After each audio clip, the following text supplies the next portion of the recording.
যিনি মানুষ সৃষ্টি করেছেন তিনি কোরআন শরীফের ভিতরে বলে দিয়েছেন। আমি প্রথমেই বলেছি, আপনারা লক্ষ্য করুন, এই কোরআন তাবিজের কিতাব নয়, এই কোরআন তদবিরের কিতাব নয়, ঝাড়ফুঁকের কিতাব নয়। কোরআন হলো পৃথিবীর মানুষের জন্য কোড অফ লাইফ, পূর্ণাঙ্গ জীবন বিধান। সবকিছু আল্লাহ পাক কোরআনের ভিতরে বলে দিয়েছেন, কোন জিনিস বাদ দেন নাই। আপনি আমি কেমনে সৃষ্টি হয়েছি আল্লাহ পাক কোরআনের ভিতরে বলেছেন, ইন্না খালাকনাকুম মিন তুরাবিন সুম্মা মিন নুতফাতিন সুম্মা মিন আলাকাতিন সুম্মা মিন মুদগা। নিষ্প্রাণ মাটি দিয়ে তোমাকে উৎপন্ন করা হয়েছে, নিষ্প্রাণ মাটির উপাদান দিয়ে তোমাকে তৈরি করা হলো। মায়ের পেটের ভিতরে এক ফোঁটা নাপাক পানি জমাট রক্তে পরিণত হয়ে গেল, জমাট রক্ত আস্তে করে গোস্ত পিণ্ড হলো, গোস্ত পিণ্ডকে সুন্দর করে সাজায়া হাড্ডি গুড্ডি বানায়া স্ট্রাকচার তৈরি করে তার উপরে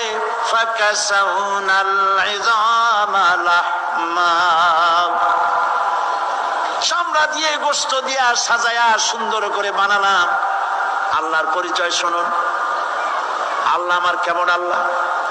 মায়ের পেটের ভিতরে সন্তান বানায়া এরপরে যখন রূহ দেওয়া হয়েছে, ক্ষুধা লেগেছে, খাবারের প্রয়োজন হয়েছে, আল্লাহ রাব্বুল আলামিন ওই কচি বান্দা মায়ের পেটে বসে কি খাবে সেজন্য তার মা চিন্তা করে নাই, বাবা চিন্তা করে নাই, সরকার চিন্তা করে নাই।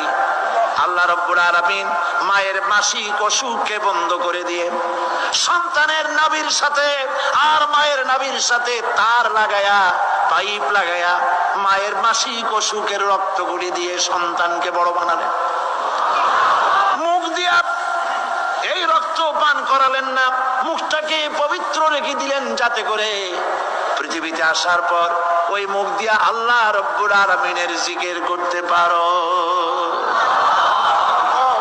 সন্তান মায়ের ভিতরে পেটের ভিতরে বড় হলো, আল্লাহ রাব্বুল আলামিন বলেন মাস দিন যখন পুরা হয়ে গেল, সুম্মা নুখরিজুকুম তিফলা, বাচ্চার আকারে পৃথিবীতে নিয়ে আসলাম। এখন খাবা কি?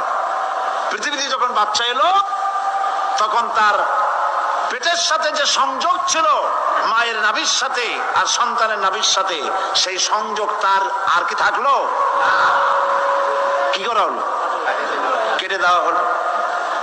লক্ষ্য করুন, খাবারের জন্য একটি মাত্র পাইপ আল্লাহ লাগাইছিলেন, পৃথিবীতে সন্তান আসার সঙ্গে সঙ্গে পাইপটা কেটে দেওয়া হলো। এবার কি খাবে? আল্লাহ রাব্বুল আলামিন মায়ের বুক থেকে সন্তানের জন্য এবার সিঙ্গেল সিগন্যাল, তার জন্য সিঙ্গেল কোন লাইন যেটা ছিল কেটে দিয়া মায়ের বুক থেকে সন্তানের জন্য ডাবল লাইন আল্লাহ চালু করে দিলেন।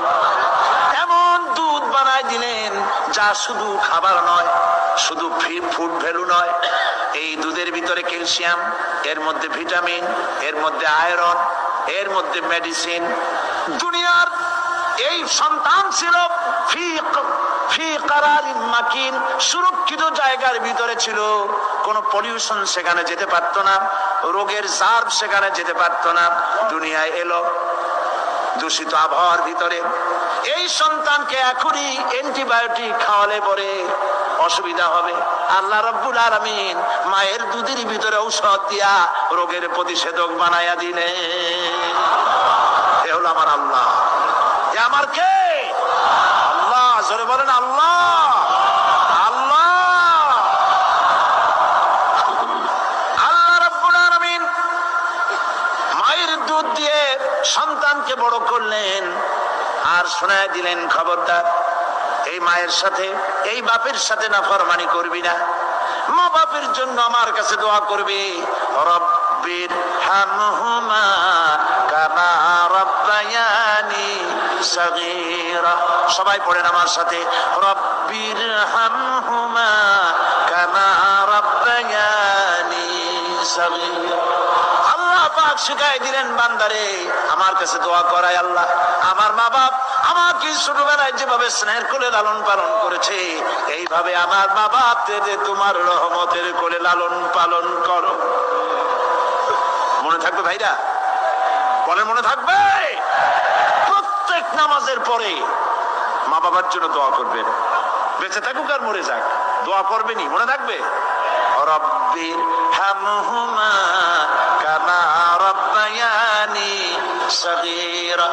আবার পড়েন রব্বির হামহুমা কামা রাব্বায়ানি সগীরা। আল্লাহ পাক মায়ের মর্যাদা এত বাড়াইছেন, সাহাবী প্রশ্ন করেছে, ইয়া রাসূলুল্লাহ খেদমত করব কার? হুজুর বলেন তোমার মায়ের, তারপরে কার? তোমার মায়ের, তারপরে কার? তোমার মায়ের, তারপরে কার? তোমার পিতার।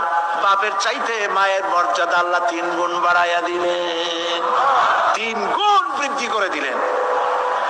হাদিস শরীফে এসেছে, হযরত আবী হুরায়রা রাদিয়াল্লাহু তাআলা আনহু রাসূলের কাছে এসে রাতের বেলায় কাঁদতেছিলেন। হুজুর প্রশ্ন করলেন, আবু হুরায়রা কাঁদো কেন? হযরত আবু হুরায়রা বলছেন, হুজুর মা আমাকে মেরেছে। তিনি প্রশ্ন করলেন, আচ্ছা মা তোমার মারলো কেন? তুমি কি কোনো বেয়াদবি করছো? তিনি বললেন না। তবে মারলো কেন? হযরত আবু হুরায়রা বলেন, ইয়া রাসূলুল্লাহ আপনার খেদমত থেকে বাড়ি ফিরতে আমার দেরি হয়ে গিয়েছিল। গভীর রাত্রে যখন বাড়ি গেছি, মা আমাকে প্রশ্ন করলেন, বাবা দেরি হলো কেন, কোথায় ছিলি? তাম পৃথিবীর মানুষ যেই কদম মোবারক চুমু দিতে পারলে ধন্য হয়ে যায়, সেই আখিরি জামানার পয়গম্বর নবী মুহাম্মদ রাসূলুল্লাহ সাল্লাল্লাহু আলাইহি সাল্লামের দরবার থেকে আসতে আমার দেরি হয়ে গেছে। ইয়া রাসূলুল্লাহ আমার মা আপনার নাম শুনে তার গা জ্বলে উঠলো, তিনি কাফের মুশরিকা। আপনার নাম শুনে অগ্নি শর্মা হয়ে আমাকে ধরে পিটানো আরম্ভ করলেন আর বললেন, আবু হুরায়রা হয় মুহাম্মদ সাল্লাল্লাহু আলাইহি সাল্লামের বাড়ি ছাড়বি, নইলে আমার বাড়ি ছাড়বি, কি করবি বল? মার খেতে খেতে আমি বললাম, মা তোমার গায়ে যত শক্তি আছে আমারে মারো, তোমার বাড়ি শুদ্ধ তাম দুনিয়াটা ছেড়ে দিতে পারি, মুহাম্মদ রাসূলুল্লাহর কদম মোবারক ছেড়ে দিতে পারি না। হুজুর আমার মা গলা ধাক্কা মেরে আমাকে বের করে দিয়েছেন। হুজুর বলছেন, আবু হুরায়রা মা তোমাকে মেরেছে আর আমার কাছে নালিশ করছো, আমি তোমার মায়ের কোনো বিচার করতে পারবো না। সুবহানাল্লাহ, এত বড় পাওয়ারফুল নবী, শানওয়ালা, ইজ্জতওয়ালি, বরকতওয়ালি, এত বড় নবী বলছেন মা মেরেছে, আমার করার কিচ্ছু নাই। সুবহানাল্লাহ, তোমার মা মুশরিকা হোক আর যাই হোক তোমার মা। সুবহানাল্লাহ বলেন। আমার বন্ধুগণ, হযরত আবু হুরায়রা বলেন, ইয়া রাসূলুল্লাহ মায়ের বিরুদ্ধে কোনো অভিযোগ নিয়ে আমি আপনার কাছে আসি নাই। হুজুর বললেন, কেন আসছো বলো খুলে। আবু হুরায়রা বলেন, হুজুর আমি জানি আপনি আল্লাহর দরবারে যদি কোনো ব্যাপারে হাত তোলেন আল্লাহ মঞ্জুর করে ফেলেন। আপনি দয়া করে আমার মার জন্য দোয়া করেন, আল্লাহ যেন হেদায়েত দিয়ে দেন। আমার নবীজি দুখানে হাত উত্তোলন করলেন, বললেন, আল্লাহুম্মা ইহদি উম্মা আবি হুরায়রা, আয় আল্লাহ আমি দোয়া করতেছি আবু হুরায়রার মাকে হেদায়েত নসিব করো। হুজুর হাত তুলে মোনাজাত করছেন, আবু হুরায়রা দৌড় দিলেন বাড়ির দিকে। কয়েকজন সাহাবী হযরত আবু হুরায়রার জামা টেনে ধরেছে, এই ভদ্রলোক দৌড়ায় কেন? এত শান্ত মানুষ, কখনো গরম হয়ে কারোর সঙ্গে কথা বলে না, এই মানুষটা দৌড়ায় কেন? কোনো বিপদ হইল নাকি? জামা টেনে ধরে বলে, আবু হুরায়রা দৌড়াও কেন? হযরত আবু হুরায়রা বলেন, জামা ছেড়ে দাও, কোনো বিপদ আমার হয় নাই, আমি দৌড়াইয়া বাড়ি যাই দেখতে চাই। আমি দৌড়াইয়া আগে বাড়ি যেতে পারলাম না, আমার নবীর দোয়া আগে আমার বাড়ি চলে গেছে, আমি এটা দেখতে চাই। হযরত আবু হুরায়রা দৌড়াতে দৌড়াতে বাড়ি চলে গেছেন। দরজায় নক করলেন, ভেতর থেকে আওয়াজ এলো, কে? তিনি বললেন, আমি আবু হুরায়রা। মা দরজা খুলে দাও, আমি তোমার সন্তান। মা বললেন, বাবা অপেক্ষা করো, দরজা খুলতেছি। হযরত আবু হুরায়রা বলেন, মায়ের গলার আওয়াজের ভেতরে কুফরি কর্কশতা পেলাম না, মায়ের গলার আওয়াজের ভেতরে তাওহীদের নরমিয়াত পেলাম। আমার কাছে মনে হলো আমি আবু হুরায়রা বাড়ি আসার আগে নবীজির দোয়া আল্লাহর আরশে পৌঁছে গেছে। আবু হুরায়রা বলছেন, মা আমার কিছুক্ষণ পরে ঘরের থেকে বেরিয়ে এসেছেন, আমি দেখলাম মায়ের শরীর ভিজা, মাথার চুল দিয়া পানি টপকাচ্ছে। মা আমার বললেন, বাবারে তোমাকে মারার পর আমি নিদারুণ অনুশোচনায় পড়েছিলাম। মনে মনে ভাবলাম, আরে আমার সন্তানরা আমি কেন মারলাম? সে তো কোনো খারাপ কাজ করে নাই, কোনো খারাপ জায়গায় যায় নাই। এত ভালো মানুষ যার সম্পর্কে লোকেরা খামোখাই মিথ্যা কথা বলে, এই ভালো মানুষটার কাছে গেছে, সেজন্য আমি মারলাম কেন? বাবা গো, আমি আমার ভুল বুঝতে পেরেছি, জীবনের ভুলও ধরা পড়েছে, আমাকে জলদি করে নিয়ে চলো বিশ্ব নবীর দরবারে।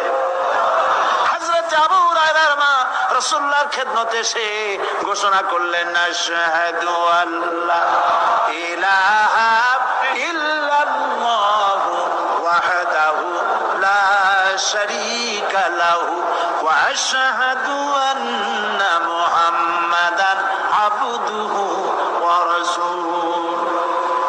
আমার ভাইয়েরা, আল্লাহ রাব্বুল আলামিন মানুষ সৃষ্টি করে পৃথিবীতে পাঠায় দিলেন, খাবারের ইন্তজাম করলেন, এগুলি সব আল্লাহর পরিচয়। আল্লাহরে চেনার জন্য বড় বড় কিতাব ঘাটা লাগে না, কিসমতে যদি থাকে দুই একটা দৃষ্টান্ত যথেষ্ট হয়ে যায়। সুবহানাল্লাহ, সুবহানাল্লাহ, দুই একটা দৃষ্টান্ত যথেষ্ট। আল্লাহ পাক সমস্ত সৃষ্টি জগৎকে তৈরি করলেন, সৃষ্টি করলেন, আর তাদের খাদ্যের ব্যবস্থা করলেন। কে করেছেন খাদ্যের ব্যবস্থা? খাদ্য দেন আল্লাহ।